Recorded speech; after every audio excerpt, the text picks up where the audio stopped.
فرماتا ہے۔ سبحان دوسری کرامت یہ ہوئی کہ ایک مرتبہ امام حسن حضرت زبیر رضی اللہ تعالیٰ عنہ کے بیٹے کے ساتھ اور کچھ ساتھیوں کے ساتھ راستے میں سفر کر رہے تھے۔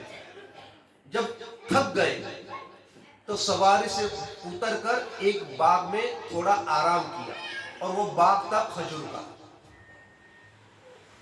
آرام کرنے کے بعد حضرت زبیر کے بیٹے کو بھوک برداشت نہیں ہوئی، کہتا ہے اے نواز رسول، اور وہ ایسے باغ میں آرام کرنے کے لیے رکے کہ جہاں کے پیڑ بالکل سوکھے ہوئے تھے کھجور کے، لیکن سوکھ چکے تھے۔ حضرت زبیر کے بیٹے کو یہ دل میں خیال آتا ہے، یہ بولتے ہیں اے نواز رسول، بھوک تو بہت لگی ہے، کاش ہمیں کچھ کھانے کو مل جاتا تو تھوڑا آرام ملتا۔ حضرت امام حسن نے جب یہ بات سنی تو کہتے ہیں اے ابن زبیر، کیا تمہیں بھوک لگی ہے؟ کہ تمہارے کھانے کی کوئی خواہش ہے؟ تو یا اے نواز رسول، یقیناً مجھے بھوک لگی ہے اور میرے کھانے کی خواہش ہے۔ اللہ اللہ، امام حسن نے دعا کے لیے ہاتھ اٹھائے۔ اب دعا کرنے کے بعد جو مانگا وہ امام حسن جانے، ان کا خدا جانے۔ دعا میں کیا مانگا حسن جانے، خدا جانے۔ لیکن جیسے ہی دعا مانگ کر کے ہاتھ نیچے کیے، ابن زبیر کہتے ہیں میں دیکھ کر تعجب کر رہا ہوں کہ ہمارے آس پاس کے کھجور کے پیڑ خود بخود ہرے بھرے ہو گئے، اور اس میں خود بخود ہمیں کھجور نظر آنے لگ گئے، یہاں تک کہ میں نے بھی کھایا، میرے ساتھیوں نے بھی کھایا، سب نے شکم سیر ہو کر کے کھا گیا۔ ہم نے نواز رسول کی اس کرامت کو اپنی آنکھوں سے دیکھا۔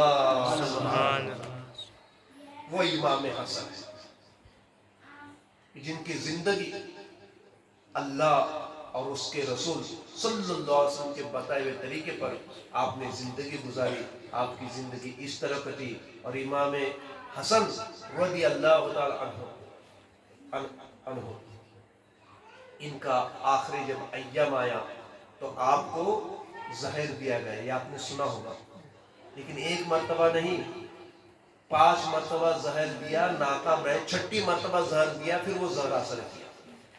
روایتوں میں آتا ہے کہ سب سے پہلے آپ کو تو شہد میں زہر دیا گیا، جب آپ کے بدن پہ زہر کا اثر محسوس ہونے لگا تو آپ جھٹ سے مصطفیٰ جان صلی اللہ علیہ وسلم کے مزار پاک پر حاضر ہوئے اور کہا نانا جان میرے لیے دعا کیجئے، میرے لیے دعا کیجئے۔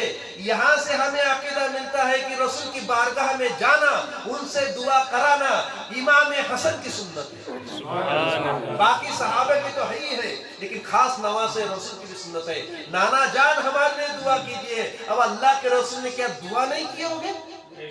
ارے یہ اللہ کے رسول کی دعاؤں کا نتیجہ ہے کہ ان کا زہر جاتا رہا۔ پھر بتائیے ہمارے اللہ کے رسول ہمارے آقا قبر میں زندہ ہے کہ نہیں؟ عقیدہ رکھو رسول زندہ ہے۔ بظاہر ہمارے آنکھوں سے پردہ کر گئے، لیکن کل بھی زندہ تھے، آج بھی زندہ ہے، قیامت تک زندہ رہے۔ دوسری مرتبہ کھجور میں ڈال کر کے آپ کو زہر دیا گیا، پھر اثر ہوا تو پھر رسول کی بارگاہ میں نانا جان دعا کیجئے، پھر شفا ہو گئی۔ 5 مرتبہ اسے ہوا، کتنی؟ 5 مرتبہ۔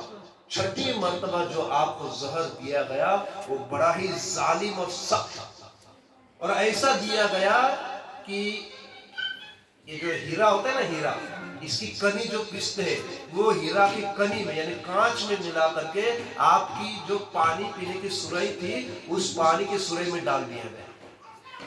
ڈالنے کے بعد جب آپ نے وہ پانی پیا تو پینے کے ساتھ ایسے محسوس ہوا کہ حلق سے لے کر ناک تک کا اندر کا حصہ پھٹ رہا ہے، کلیجہ